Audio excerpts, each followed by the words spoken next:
This is the Galaxy S21 FE, the successor to one of the sleeper hits of 2020, even if honestly it does so by being nothing like it. See, the Galaxy S20 FE was a good phone in so many ways, but it felt more like a bumped up A series than it did a Galaxy S. Sure, the chip and most of the design elements were flagship territory, but the screen was not, and neither was the photography. What felt like a premium mid-ranger was probably the most in-touch phone Samsung could have ever launched at such a hard time, but it wasn't really the flagship killer it intended to be for the long run. To call a phone a fan edition, at least in my opinion, it has to live up to a few essentials. First, it has to be just too good for the money. Second, its execution has to be so good that it develops a following. And then third, it has to be bold enough to compete with a category where even Apple has a pair of contenders.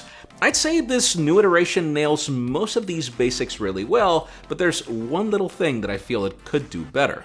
I'm Jaime Rivera with Pocketnow, and let's discuss what that is in our full review.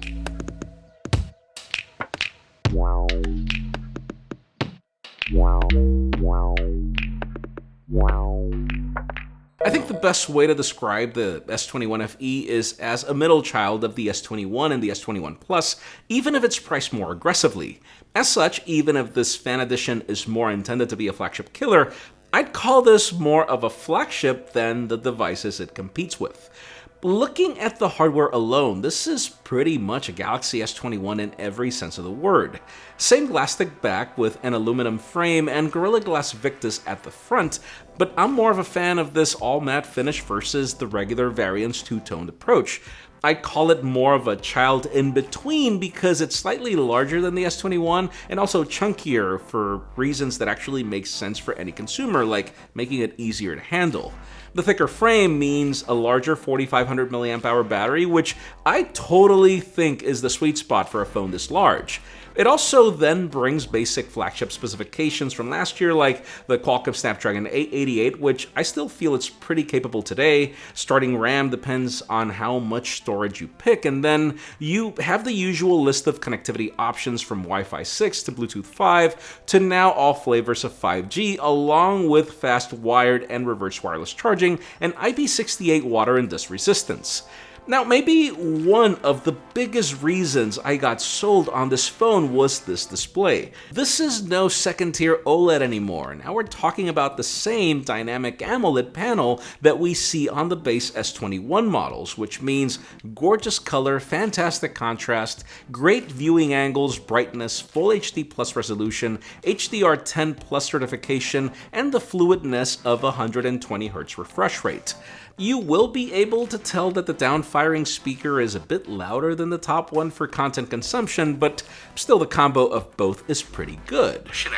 It started the trend of more and less. Now maybe my biggest concern with this phone was the starting 6 gigs of RAM of the base model, and I'm actually glad Samsung sent us that unit instead of the beefier one, as they usually do, because they helped put my concerns to rest.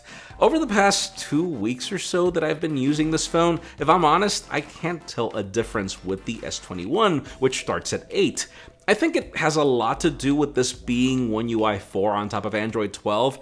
Samsung didn't really bring much of a change to what we had before in aesthetics, but the first thing you will notice is that it's dramatically faster than before.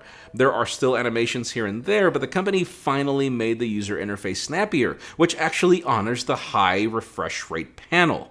Things I care about are still here, like the Edge panel shortcuts, but with a sprinkle of Android features like a quick button to disable the camera, or the microphone, or the new color palettes for whatever theme you have, etc. Day-to-day use with this phone has been pretty good because it's not as massive as the Ultra, nailing one-handed use better than most. The fingerprint scanner might not be ultrasonic like the regular models, but that's actually meaning that the optical unit is slightly faster. I also feel endurance has been pretty well tuned, as I can get through a day just fine with this phone, and that's either on T-Mobile's 5G in the United States or through its roaming services abroad on LTE, which I'm currently using.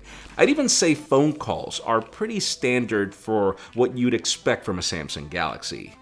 Obviously, the last missing link in the puzzle is photography if any phone plans to be made for the fans, and this is where things get pretty interesting. If you look at the spec sheet, Samsung made some pretty interesting updates to the telephoto in order to favor optical results over the binning approach we had before, though the rest of the cameras seem to be pretty much the same. During the day, photos are pretty impressive, and it's not just because the screen got better. Drag them to a computer and the colors are well balanced, detail is not overdone, and I'd say all focal lengths are pretty good. Heck, there's even an object eraser here that's pretty good in the edit settings. Now what's even better is night mode, because it can pull a ton of detail from the sky at night, and that's at any focal length. Lens flares can be pretty intense though, but even if this phone has no astrophotography mode, the stars and the sky are pretty detailed if you can keep a steady hand. The same goes for portraits and selfies, which have some good separation and where skin tones aren't overdone once you remove all the beauty filters that come enabled by default. Maybe my only problem is that selfie video retains the same limitations its predecessor had in 4K, where stabilization is grayed out, which is kind of an irony because there is no problem once you flip this phone to its primary cameras in 4K. That being said, stabilization works fine in 1080p, which means that for any use of social media you want this phone for, you're covered just fine. To conclude, yes, I'm sure you're asking yourself why this phone was launched so close to the Galaxy S22. Heck, even with the deals available today on the base S21, it does make the value proposition of the Fan Edition kinda complicated. Be it the chip shortage to blame or whatever reason, I honestly don't think this phone has a timing problem though. I'd even say I prefer this design approach and the standard camera performance over what I get from the base S21. Even if they're almost identical, there are subtle things this phone does better, and since it's launching with a newer version of Android out of the box, it's a better choice for anyone looking to keep it for the long run. The one thing that I'm bothered by is the shaky selfie video in 4K, but that's because I'm a creator and I care about that resolution. Most of you will be fine with stabilized 1080p, which, by the way, is what social media platforms today use anyway. And sure, a few weeks from now you'll see new products, but I'm sure this will be the best bang for the buck Galaxy you'll be able to buy when that happens. To target this device at a younger audience is actually pretty spot on in my opinion.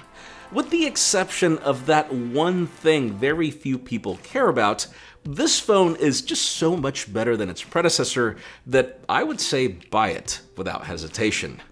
Now, how much do you value selfie video recording in 4K? Let us know in the comments down below, and while you're at it, follow us on social media and subscribe to our channel for more videos like this one. You can also follow me on my personal handles to see me continue liking Fan Edition phones. They're pretty good. Please give this video a thumbs up if you like what you saw. I'm Jaime Rivera. Thanks so much for watching. We'll see you on the next one.